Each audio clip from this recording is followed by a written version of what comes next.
Bonjour et bienvenue dans ce nouveau numéro du Journal des Biotech. Dans notre point d'actu, nous passerons en revue tous les dossiers chauds du moment avec Jamila El-Bourrini, analyste biotech chez Invest Securities.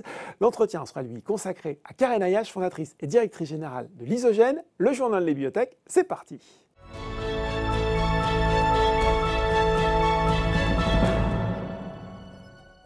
Et j'ai le plaisir de retrouver pour ce point d'actualité Jamila El-Bourrini, analyste spécialisée dans les biotech chez Invest Securities. Bonjour Jamila. Bonjour Laurent. Alors, pas mal de dossiers à voir, hein. L'actualité, elle est riche en ce moment pour le secteur des biotech. J'avais envie qu'on commence peut-être par AB Science, parce que ça a été un petit peu finalement la nouvelle qu'on a retenue récemment sur une valeur française assez emblématique du secteur, avec donc la suspension des essais pour le masitinib, notamment en raison de problèmes de sécurité sur des cardiopathies ischémiques. On se retrouve un petit peu dans l'incertitude. On avait eu déjà une suspension des essais quelques années en arrière autour d'AB Science. Quel scénario se profile aujourd'hui, selon vous, pour la biotech ? C'est assez compliqué de se prononcer, en tout cas de pronostiquer sur ce qui pourrait se passer pour AB Science, parce qu'en fait, l'étendue des scénarios est assez vaste. En fait, on n'est pas du tout sur un cas binaire où on pourrait se dire, comme dans le cas d'essais cliniques, hein, où c'est ou positif ou négatif. Là, c'est un peu plus nuancé. On est effectivement sur des problèmes d'innocuité possibles. Donc ça reste encore à être confirmé. C'est ce qui est en train d'être fait par les agences réglementaires. Il se trouve qu'AB Science a mené ses propres investigations à son niveau en faisant une méta-analyse et il semblerait que ce risque qui avait été identifié dans un premier temps sur une sous-analyse dans un sous-groupe de population, finalement, n'a pas été reproduit à l'échelle de la méta-analyse. Maintenant, on attend vraiment d'avoir le verdict des autorités, mais on a effectivement deux scénarios extrêmes qui sont en fait, tout va bien et finalement, il n'y a aucun problème relevé par les agences réglementaires. Et dans ces cas-là, les études cliniques pourront repartir comme initialement, avec un petit décalage du fait de ce temps, de cette période d'enquête, effectivement. Et l'autre scénario extrême qui serait négatif, qui serait que le produit serait considéré comme étant dangereux. Et dans ces cas-là, on pourrait potentiellement décider que tous les essais cliniques doivent être arrêtés. Mais entre ces deux cas extrêmes, il y a effectivement tout un tas d'autres possibilités. Et voilà, aujourd'hui, il s'agit surtout de vérifier qu'il y a effectivement bien un signal de risque qui est associé au masitinib.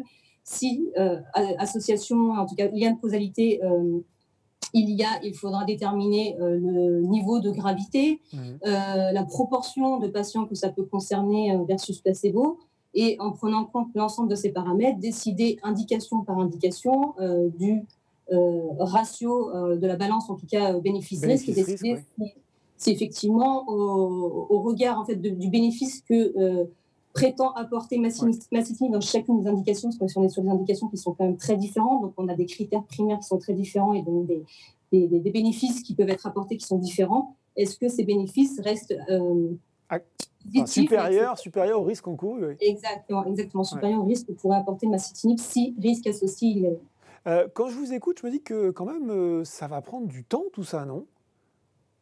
C'est assez compliqué de se prononcer aussi sur ce sujet-là, parce qu'en fait, ça dépend des agences réglementaires et en particulier de l'ANSM. Et effectivement, je pense qu'aujourd'hui, on est sur une période qui est un peu chargée dans toutes les institutions et l'ANSM n'échappe pas à la règle. Et il est probable qu'effectivement, ça demande un petit peu de temps. Maintenant, se prononcer sur un degré plus précis de ce que ça pourrait représenter comme nombre de semaines ou nombre de mois, ça semble assez compliqué. C'est pas simple, mais voilà, je pense qu'on est parti pour au moins plusieurs semaines et probablement pour quelques mois.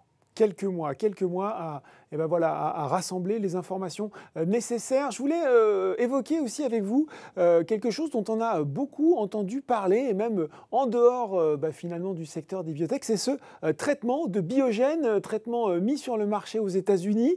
Je le disais, la presse généraliste en est fait l'écho de façon assez optimiste en disant voilà, il y a enfin une solution qui existe dans l'Alzheimer. Et puis quand on regarde un petit peu les détails, on voit que finalement les bénéfices de ce traitement, selon certains experts, sont quand même très modérés.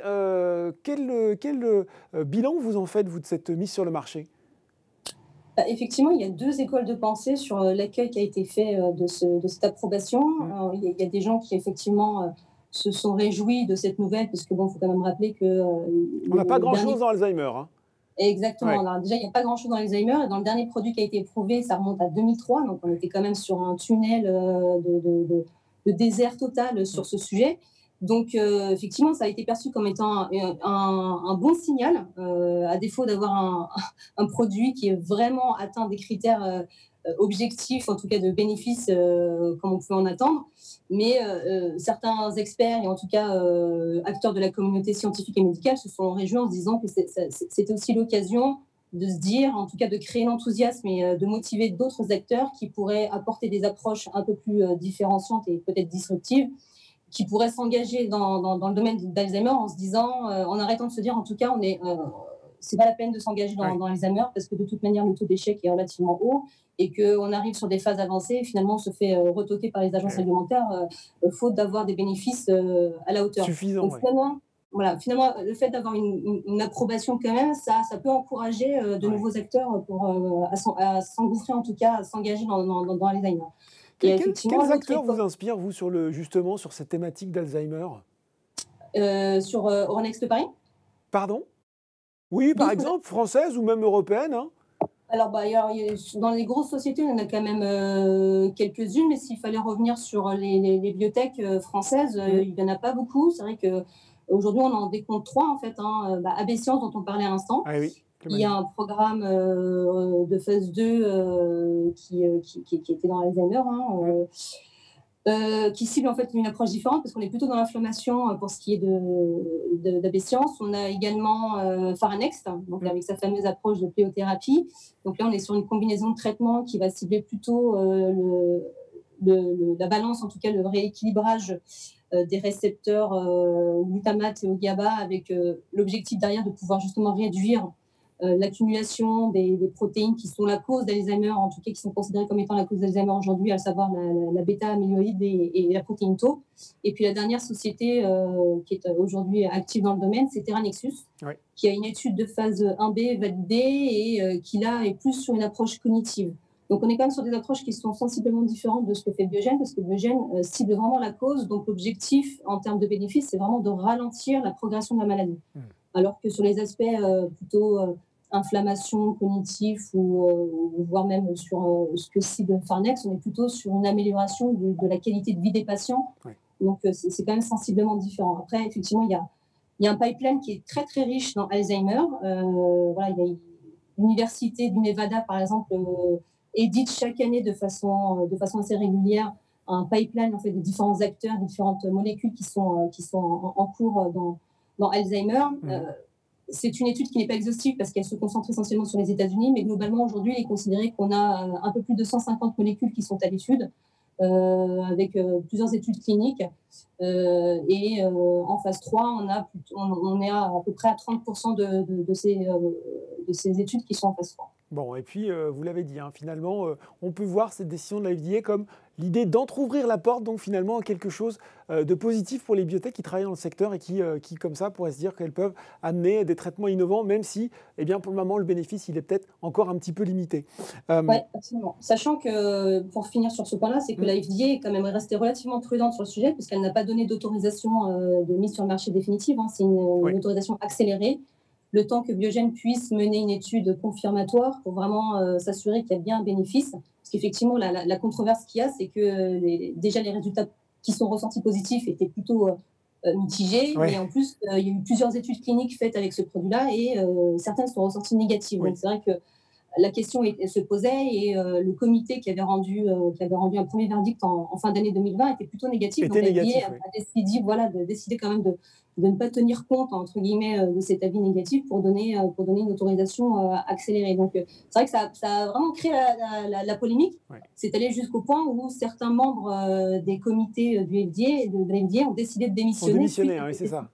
Ouais, ils se sont déçus de l'idée d'addition de la FDA. Bon, l'autre nouvelle dans le secteur, c'est aussi bien sûr le dynamisme des introductions en bourse. Je veux parler par exemple d'Affluent, de Teravet. On parle aussi plus récemment de NFL Biosciences.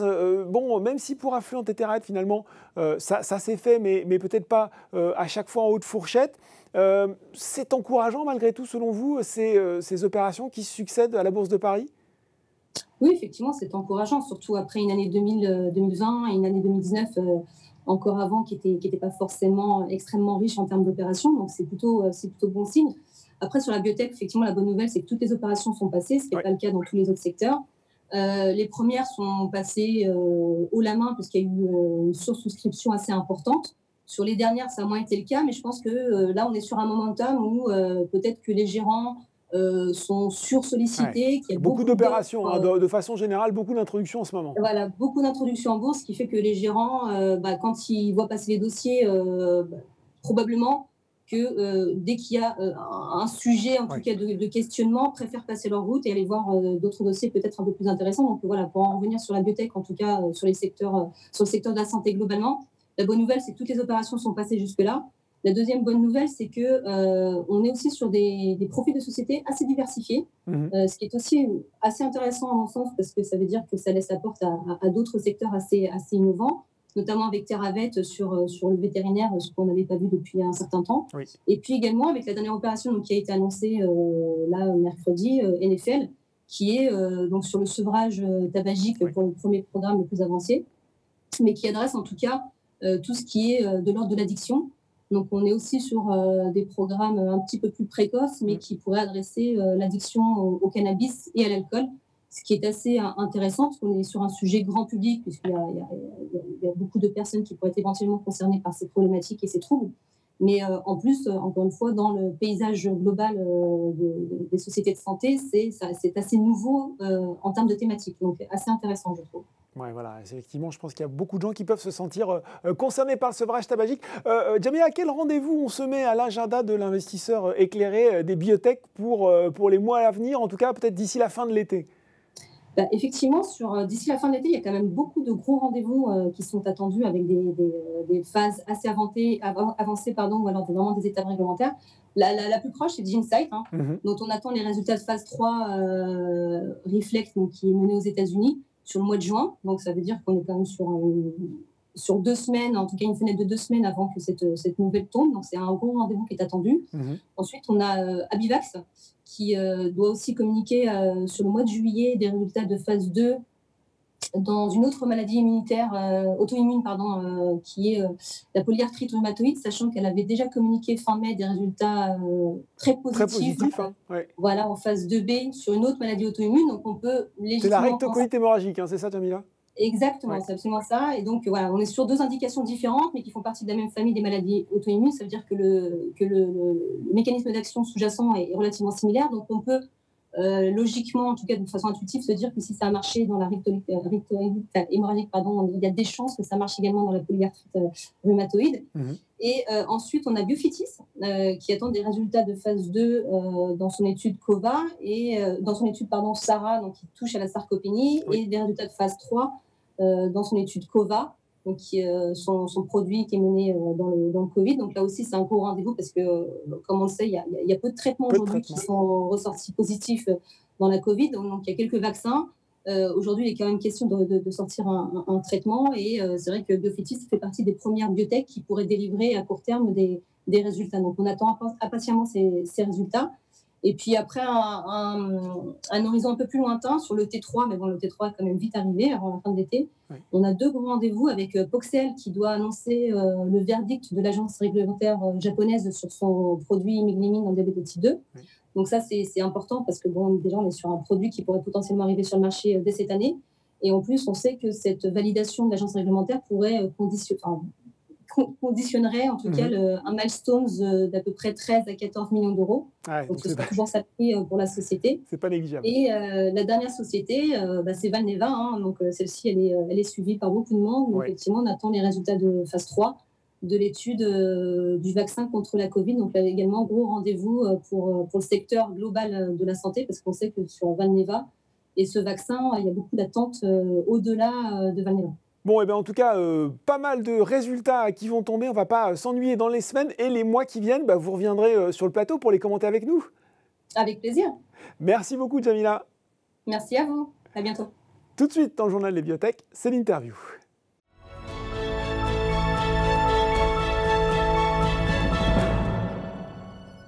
Et j'ai le plaisir de recevoir pour cette interview dans le journal Les Biotech, Karen Ayache, fondatrice et directrice générale de Lysogène. Bonjour Karen. Bonjour Laurent. Alors, vous étiez venu faire le point sur ce même plateau du journal des Biotech il y a quelques mois, en novembre 2020. Et puis, il y a eu pas mal d'actu. Récemment, accord de licence avec SatConnectus, premier patient traité avec GM101 dans la gangliosidose à GM1. L'approbation de la FDA pour le même GM101. On va essayer de faire tout ça dans l'ordre. On va peut-être commencer finalement, c'est peut-être pas la plus importante, parce qu'on va parler de la gangliosidose, bien sûr, mais par l'annonce la plus récente, c'est cet accord exclusif de licence mondiale avec SatConnectus pour le développement et la commercialisation d'un candidat médicament de thérapie génique dans le traitement du syndrome de l'X fragile. On l'avait évoqué justement la dernière fois, c'est environ 110 000 patients en Europe, 70 000 aux États-Unis. Première cause héréditaire de déficience intellectuelle et première cause connue de troubles de spectre autistique. Voilà un petit peu pour la pathologie. Déjà, finalement, peut-être quelques mots sur ce partenariat avec SatConnectus. Pourquoi l'avoir choisi lui plutôt qu'un autre? Enfin, comment ça s'est passé ces discussions? Et puis, l'intérêt de Lysogène dans cet accord? Alors, c'est un accord dont nous sommes très très fiers, effectivement, et demain je serai à Strasbourg pour justement initier officiellement cette collaboration qui avait commencé un petit peu à bas bruit, et c'est pour ça qu'on en avait parlé en novembre sous la forme d'une licence, qu'aujourd'hui nous décidons, une option que nous décidons de transformer en licence. C'est une collaboration qui s'inscrit dans la stratégie de Lysogène, qui consiste à monter une plateforme d'actifs dans le domaine de la thérapie génique appliquée à des maladies neurodégénératives ou plus simplement, si j'ose dire, neurologiques, comme c'est le cas du syndrome du X fragile. Et cette collaboration s'inscrit également dans notre souhait de pouvoir démontrer que le savoir-faire assez phénoménal, je pense que Lysogène a développé au cours des années, depuis le stade préclinique jusqu'au stade clinique, en passant par l'expertise réglementaire, l'expertise de manufacturing, toutes ces compétences, toutes ces expertises, tous ces savoir-faire peuvent aujourd'hui être déployés assez rapidement sur des nouveaux programmes. Et donc, ça donne à Lysogène une attractivité très grande pour des équipes académiques dont le travail consiste à élaborer des preuves de concept précoces et qui ensuite n'ont pas forcément ni les moyens, ni l'expertise, ni le savoir-faire pour emmener ces programmes plus loin. Donc c'est vraiment ça la collaboration avec la SatConnectus et l'équipe de Hervé Moine. Alors pourquoi le X fragile? Parce que c'est une maladie qui est évidemment extrêmement grave, qui aujourd'hui ne connaît pas de traitement et qui touche un nombre assez important de patients. Donc vous rappeliez les nombres, et ce sont des nombres, on le voit, qui sont très différents des populations sur lesquelles on s'est penché depuis des années, que ce soit Sanfilippo ou la gangliose à GM1. Et ça signe l'entrée de Lysogène dans le monde des maladies neurologiques, des maladies du système nerveux central plus prévalentes. Donc on reste dans l'univers des maladies rares, mais quand même des maladies beaucoup plus prévalentes, beaucoup moins rares. Et on va poursuivre ce mouvement-là. C'est l'avenir que je souhaite donner à Lysogène. Bon. Il faut expliquer quand même que dans ce cadre, c'est finalement Lysogène qui va réaliser un paiement forfaitaire initial et par la suite des paiements d'étape et de développement et des redevances sur les futures ventes du produit. C'est dans ce sens-là que ça marche. C'est dans ce sens-là que ça fonctionne. Et donc c'est un schéma, c'est une structure de prise de licence classique avec, comme vous le disiez, paiement initial et puis paiement d'étape. Et puis royauté si le produit atteint le marché. Les chiffres sont confidentiels, les nombres sont confidentiels, mais non, ils sont confidentiels, mais ils sont raisonnables et plus importants encore, on les avait anticipés parce que on doit tenir compte de ces paiements à débloquer dans le cadre de notre plan d'affaires et de la gestion de notre trésorerie. Mais je tiens à rassurer tout le monde, c'était un programme avec des dépenses qui avaient été anticipées dans nos plans d'affaires. dans l'hypothèse où les résultats de l'équipe étaient satisfaisants, étaient encourageants, et c'est le cas, et c'est pour ça qu'on passe d'une option à une licence. Bon, j'imagine que vous allez communiquer là aussi régulièrement sur les avancées de ce développement. Absolument, absolument. Bon, l'autre grande nouvelle, c'est, je le disais, le traitement du premier patient, alors au Royal Manchester Children's Hospital pour être précis, avec l'IS-GM101 pour le traitement de la gangliosidose à GM1. Ça aussi, c'était une étape importante. Peut-être nous rappeler finalement le profil de cette étude, le nombre de patients, la durée, les premiers résultats peut-être attendus, et puis peut-être aussi le paysage concurrentiel. On le connaît bien sur la mucopolysaccharidose de type 3 parce qu'on a déjà parlé, peut-être un petit peu moins sur la gangliosidose. Alors, c'est une maladie qui est une maladie qui fait partie des maladies de surcharge, maladies lysosomales, donc des maladies qui sont liées à un déficit génétique qui, à son tour, entraîne une accumulation de substrats toxiques dans l'organisme. Là, on est toujours dans le cerveau. C'est une maladie qui, en dépit du fait qu'elle touche peu de patients dans le monde, on est dans l'ultra-orphane comme Sanfilippo, a attiré notamment une entreprise américaine qui s'appelle Passage Bio, qui a été fondée par un des gourous ou des papes, si on préfère, de la thérapie génique qui s'appelle Jim Wilson. Et la raison pour laquelle je mentionne ça, c'est pour indiquer que même sur des maladies très rares, on peut avoir une concurrence importante, je veux dire d'acteurs de tout premier plan, comme Passage aux États-Unis, qui est déjà valorisé très chèrement sur le Nasdaq. Et l'intérêt qu'on a pour cette maladie, que ce soit nous ou eux, c'est que de nouveau, on parle d'une maladie, bon évidemment, sans traitement, très grave, mais aussi d'une maladie modèle où on pense que la thérapie génique va particulièrement bien s'appliquer. Donc, on est très fiers parce que, en dépit du Covid, qui a quand même ralenti beaucoup les choses pour les acteurs qui n'étaient pas dans le domaine du Covid, on a bataillé ferme et je remercie l'équipe qui, une fois de plus, a démontré à la fois sa résilience, sa combativité, même dans les conditions les plus difficiles, et qui a réussi à aller décrocher ses autorisations de lancer les essais cliniques et aux États-Unis, vous le rappeliez, et en Europe. Donc en Europe, on démarre par le Royaume-Uni, par l'Angleterre, et en effet, le premier patient a été traité la semaine dernière. On a dans cet essai une administration très innovante, à la différence du programme Sanfilippo où on injecte directement dans la matière blanche. Là, on injecte dans ce qu'on appelle la grande citerne, donc c'est à la racine du crâne. Et ce faisant, on déploie encore les capacités de l'isogène et son savoir-faire et son expertise dans l'accès au cerveau.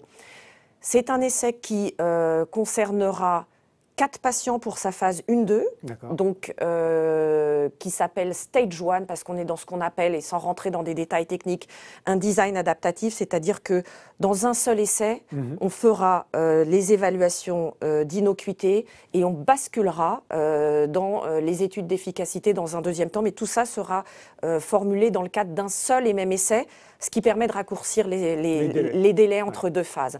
Donc 4 patients pour la phase Stage 1 qui correspond à une phase 1-2, 16 patients pour l'étude d'efficacité, des patients en Europe, des patients aux États-Unis, et puis, eh bien, je l'espère, des résultats dès l'année prochaine sous forme de biomarqueurs, parce que c'est une maladie pour laquelle les biomarqueurs nous aident un peu plus que dans d'autres. Bon, et vous l'avez dit, donc quand même des acteurs aussi, ça vous fait pas peur, cette concurrence d'acteurs solidement établis, en tout cas à la solide réputation? Vous savez que je suis toujours stimulée par la compétition, surtout quand elle vient d'acteurs de renom.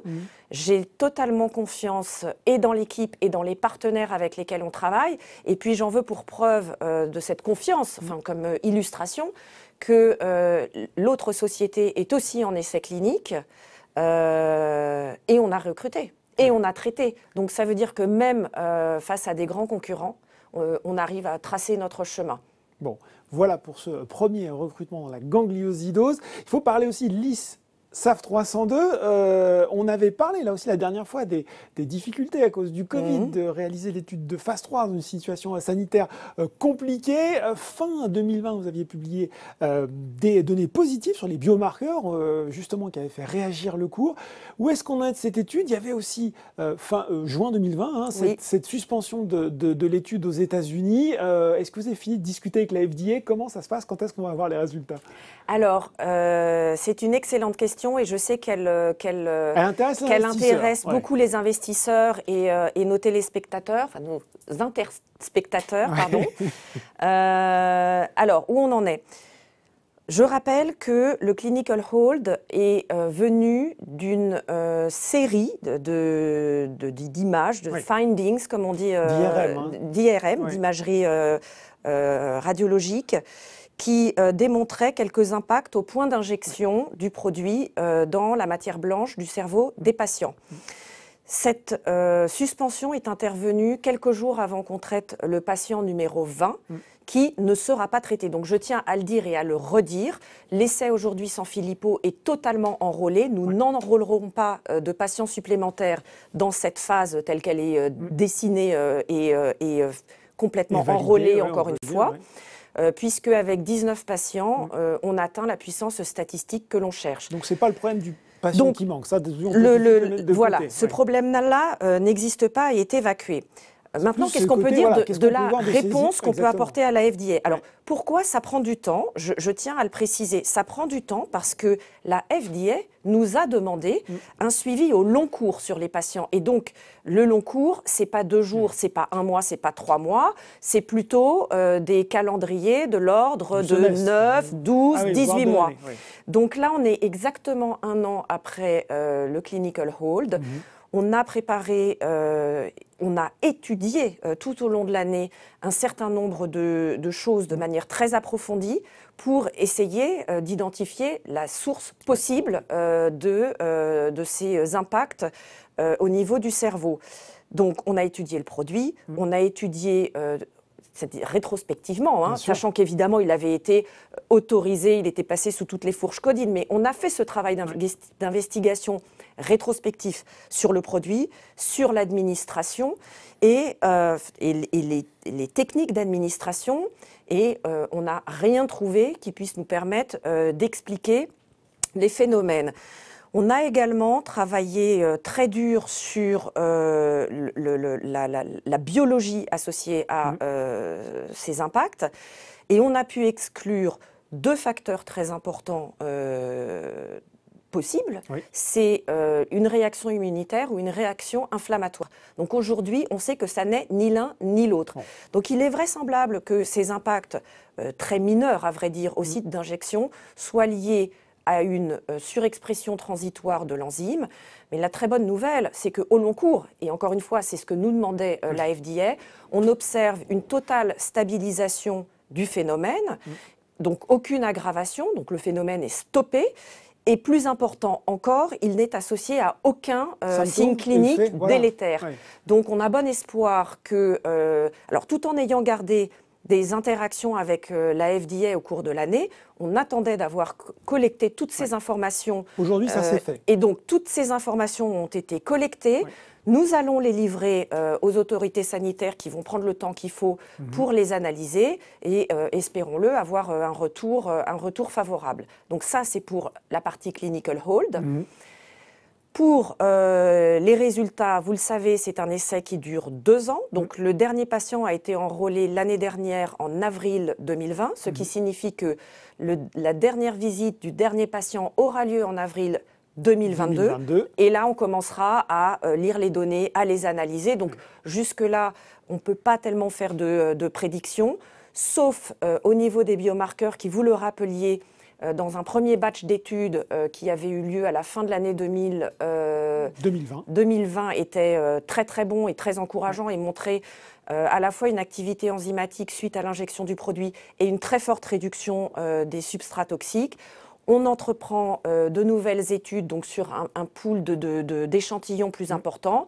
J'espère que les résultats seront disponibles d'ici la fin de l'année et qu'ils seront toujours aussi encourageants. Fin de l'année, là on parle 2021. 2021 pour les biomarqueurs. Oui. Et donc, stay tuned, 2022, premier semestre, milieu de l'année, voilà. pour les résultats voilà. de l'étude.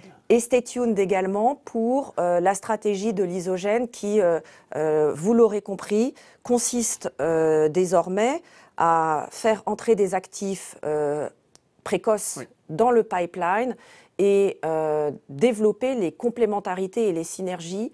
On étoffe le portefeuille chez l'isogène. Exactement. C'est ça, ouais. Exactement. On n'a pas parlé argent encore dans le journal des biotech. Au 31 mars dernier, la trésorerie de l'isogène, c'était 20 millions d'euros. Voilà, on s'est parlé, il y avait un horizon de trésorerie à début 2022, mais c'était avant toutes ces annonces. Qu'en est-il aujourd'hui ? Alors, ça n'a pas changé. Ça n'a pas changé. Ça n'a pas changé parce qu'on avait anticipé. Je regardais les investisseurs qui disaient, voilà, ça y est, ils ont signé un accord de licence, ils vont devoir donner de l'argent, ils vont nous faire une augmentation de capital dans les mois qui viennent. Alors, il y a deux choses. Les dépenses qu'on a aujourd'hui étaient anticipées, donc on n'a pas de surprise et l'horizon reste début 2022. On a également récemment, vous l'avez peut-être vu, été éligible à un PGE de 5 millions. Donc, on est très, très content de ça et puis très fiers parce que c'est un montant qui est significatif et puis ça témoigne de la confiance que les instances ont à notre égard. Mais par ailleurs, la question de l'augmentation de capital, il faut quand même être clair. Il faut de l'argent pour financer une biotech. Et donc, on a beau regarder les financements non dilutifs, il est bien évident que les augmentations de capital font partie de la vie des sociétés de biotechnologie et que ça fait partie des moteurs pour alimenter nos véhicules. Bien sûr, pour avancer. En tout cas, on retient que l'horizon théorique, lui, n'a pas changé toujours début 2022. Tout à fait, tout à fait. Bon, et bien, pas mal d'actu, en tout cas, qui vont arriver cette année et au cours de cette année 2022. Vous reviendrez en parler avec nous. Avec grand plaisir. Eh bien voilà, merci beaucoup Karen Ayache, fondatrice et directrice générale de l'isogène. Merci. Le journal des biotech, c'est fini pour aujourd'hui. On se retrouve dans 2 semaines pour un nouveau numéro.